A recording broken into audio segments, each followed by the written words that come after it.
welcome to session 2 for the Victory School of Business. Very excited about today's session. Hope you enjoyed last and got homework and extra things done as well. So here we go. Session 2, business planning. Here we are talking about your business idea in more detail. So here you may have a bit more of a specific idea, again, whether you're already running your business or you are just thinking about getting started and how to get started.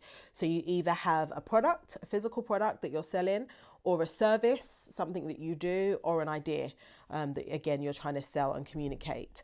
So it's all about, what is this thing? What is it that you have in your hands? And I love the biblical story of Moses. What did he have in his hand? He had his staff. Something that he was very familiar with, something that he leaned on, but also that's something that God used, so he's like, throw it down, it becomes a serpent, pick it up and it becomes, so it's something that he used as a sign and a wonder, but it's what was in his hand. It's the thing that when they got to the Red Sea and they got to the impossible situation, that God said, what's in your hand? All right, stretch it out. So what is in your hand? And sometimes the thing that's in our hand is so familiar that we're like, nothing. That's literally what the widow in the book of Kings said. The prophet said, what do you have in your house? She said, nothing. Literally, that's what the Bible says. That was her response. Nothing is how she started out. And sometimes that's how we can feel. What do you have? What are your gifts? Nothing. I've got nothing. I've got nothing. And then she says, save a pot of oil. Like, that's it though. And sometimes the thing that we have, the thing that we do, the thing that could be that massive business feels like nothing to us because it's so second nature. It comes so easily that we're like, could this even be a business? But you have to think about as well, what is it that people are always asking you for? What do people always come to you for? What do people always want your advice for? What story are you always telling them? Oh, come, listen to, she'll tell you about. What is that thing that people always come to you for that might be the very thing in your hand that you can't even see anymore because it just feels like an extension? That staff in Moses probably carried that thing around all the time. You can't even see it anymore. You're talking, you don't even realize you've got this incredible tool in your hand. So what is the service? What is the business? What is the idea? What is the product? And then what is the price? What's it worth and to whom? Because the right person will pay the price for the right product if they need it. And that's a lesson in value. I remember when I started out my fashion label and I knew as a fashion designer, I need to be selling at designer prices. I can't compete with the Primarks and the high street. I needed to be selling at designer prices, but I was struggling in my mind because the people around me were like, well, why is someone going to pay £120 or £200 for that dress when they can go and get one for 30 quid or £10 or 5? And my coach at the time had to give me this lesson in value. And she was like, can people buy dresses cheaper? I said, absolutely they can. And then she says, well, why isn't yours that price? I was like, because I've got to do the research. I do the legwork. I'm the designer. I've got a source of products. I'm not mass producing. I'm producing on a smaller and everything that I'm saying was like, exactly, Camille, exactly. That's why you've put the price tag on that you have. It's the value. She said people can get things cheaper if they want to, but are there people that will pay the prices that you have? I said, absolutely, there are people that pay designing prices. She said, right. So those people that want cheap are not your customers. Those people that are willing to invest, those are your customers. Go find them. So that's a lesson in value. Value what you have. And I was so surprised. I had read the scripture so many times, but I was so surprised that the servant who, there was the one that had the 5 talents, the 2 and the 1, and the one that had the 1 and didn't do anything with it and buried it in the sand because he just wanted to give the master back the 1. He was actually called an unprofitable servant and was cast out because he was it was a sin to be unprofitable. Blew my mind. And so there is such power, again, in business. You're in business to make profit. That's one of the things. You're in business to serve and you're in business to make a profit. That's what business does. If you want to do a charity or a community organization, that's different. If you're in business, you need to make profit. And so put value and worth and weight on what it is that you do. place where to find your people. And where they're going to find you, your product, your service idea. Research the market, tap into the real need. And sometimes there's a perceived need. I think people need, I think this, I think that. Tap into the real need. Go have real conversations with real people. Because I could have said, people need clothes and fashion and expensive clothing. But actually, when I tapped into the real need, I found a specific people who needed a specific thing. And again, it wasn't every woman in ministry that wanted to buy a designer clergy dress. But actually, I found that there were women who like to buy designer clothes who are also ordained who would buy a designer clergy dress. So I had to drill down. But once I found her and I found her friends and I found her people and I found her circle and I found out how to speak to her, I created a whole business and a whole niche market and a whole niche demand that I had then clients. This is the funniest thing. Clients who were amazing clients of mine who had everything that I had sold. And they said, I want to tell everyone about you and no one. I was like, this is great and not so great, because they wanted everyone to know about it, but they also didn't want anyone to know because they wanted to keep me as their little secret. So that's a great compliment in itself. But where are they? Tap into the real needs. And when you have an idea, you've got to get it out there. I remember speaking to a midwife the other day, and she said a baby has to spend at least 36 weeks in the womb. It needs to be in that secret, quiet, warm space. It needs to be hidden for as long as possible, for the best result, for that baby to have the best chance of survival. An idea, she said, is the opposite. It needs to come out as quickly as possible. And I was like, ooh, that felt a little bit exposing, because often when we have an idea, we want to keep it like a baby in the womb. And we have to be careful. Even the Bible says, don't cast your pearls before swine. So I'm not going to take my beautiful pearls and lessons that I've learned and this service, this business idea that I have, and just give it to, no. We need to be careful where it goes, but we do need to start having conversations. We do need to start sharing our pearls strategically and intentionally and powerfully. It says don't cast your, that's wasteful. That's without thought. I'm not throwing my ideas out there, but I am specifically being strategic and getting feedback. So babies are for the womb, but ideas need to be in the room, in the right room. Promotion. How am I going to reach them? The power of marketing and promotions and speaking in your client's voice. That's why I was talking about the real need. What is it that they really need? So for a lot of the women in ministry, it's not that they really needed a new dress, because maybe they've got things, they got shirts, they got suits, they can make it work. But there was a real need in there. And it was also about community that I found, because we'll come on to mission statements in another in shortly. But the mission for House of Ilona, my clergy brand at the time, was, and it took a long time to get to this mission statement, but once I got it, I held on to that thing with both hands.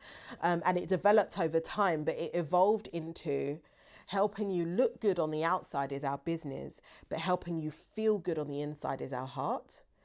Because it was about the business and the clothing, but there was a deeper meaning, there was a deeper need, and that was a need for community. That was a need to help these women feel good on the inside. That was a need to work on the self-care piece. That was a need to be not just making you look good on the outside, but also being your girlfriend that would send an email on a Monday because I know that you've just preached on a Sunday. So again, we're talking about the real need. You've just preached on a Sunday, or you've just spoken at the weekend and you've poured out on the weekend. Monday, for my client at the time, women in ministry, was typically her day off. So let me catch you on your day off. Let me catch you on that time that you're resting and recouping, and let me pour into you. Let me encourage you. Let me say thank you for pouring out. Let me say thank you for being so selfless. Let me say everyone's pulling on you and calling on you, and you're praying for people, and people want you to do this and talk here and do this and do that. But let me speak into your spirit today on a Monday. And so there I was tapping into the real need. Yes, I've got the business, going to let you look good on the outside, but I want you to feel good on the inside. I want to be that friend that's here for you. And that's how I then saw the business. It had this persona, it had this I'm walking alongside you. So yes, making you look good, but also helping you feel good. Because yes, we're going to send you the garments, but I've prayed over every single garment, laid hands on the garment, blessed the garments, blessing them as they're going out, blessing you as I'm messaging you. There was more behind and to the business than just the clothes. So what's the real need? And think about speaking in your client's voice.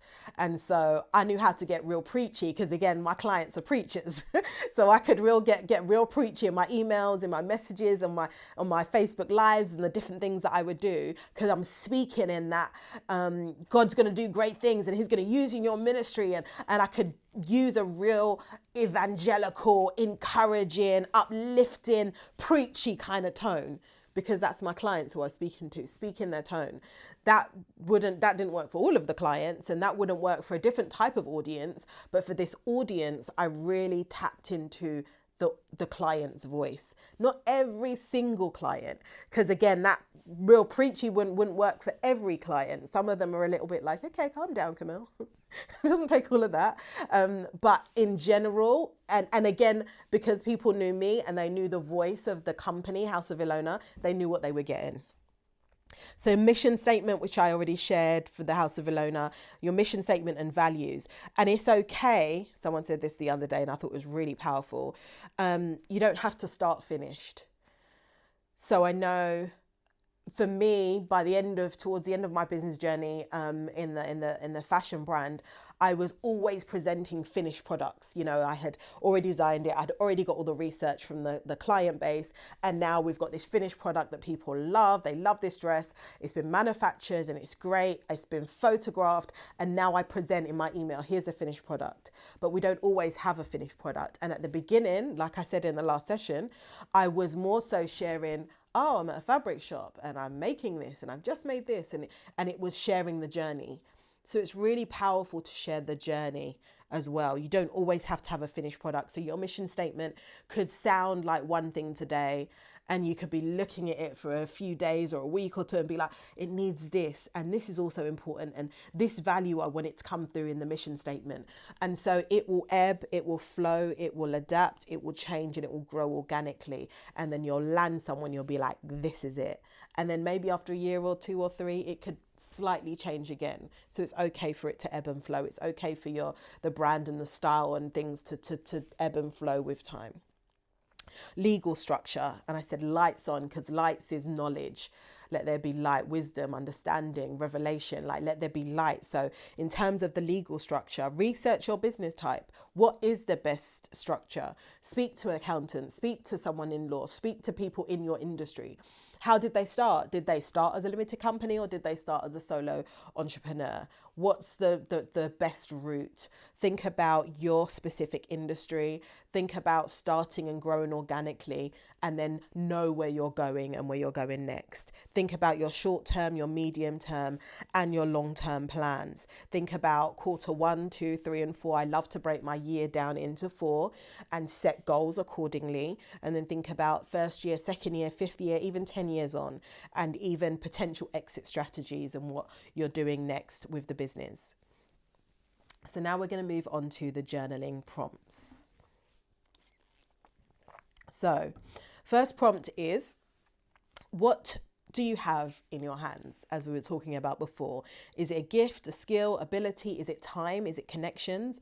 What do you have in your hands that you want to turn into a business? What is it that you're already doing in a business or thinking about doing? But what is it that you have in your hands?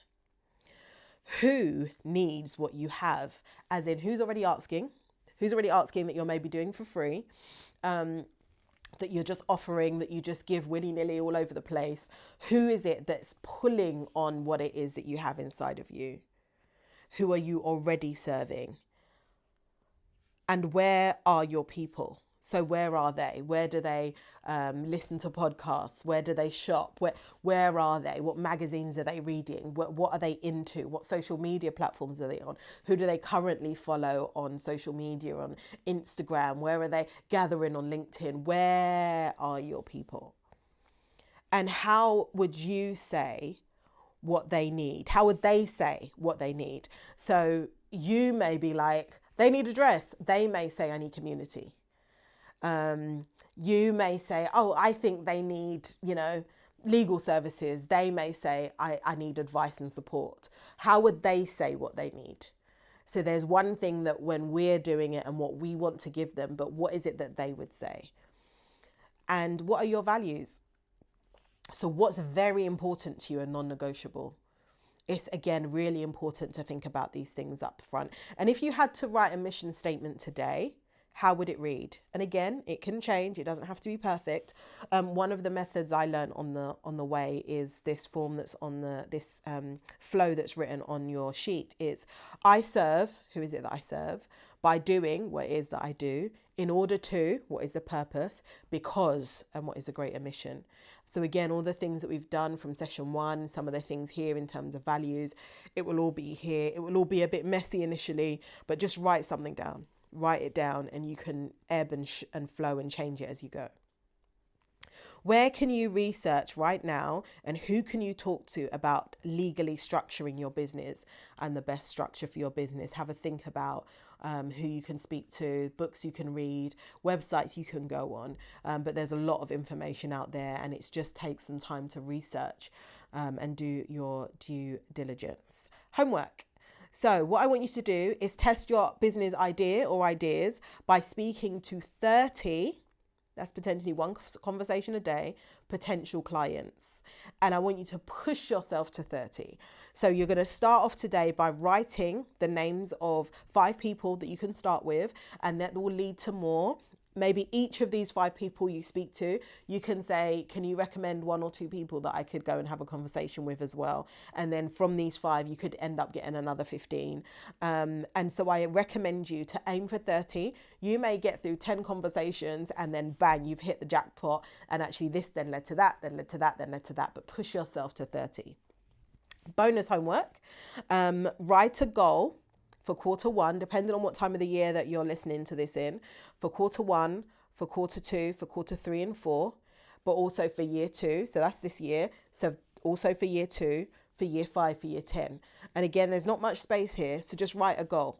Quick as it comes to your mind. You can take time and really go in and really do some big goal setting, but just almost off the top of your head, I'd love this, I'd love this, I'd love this, I'd love this. Just write it down.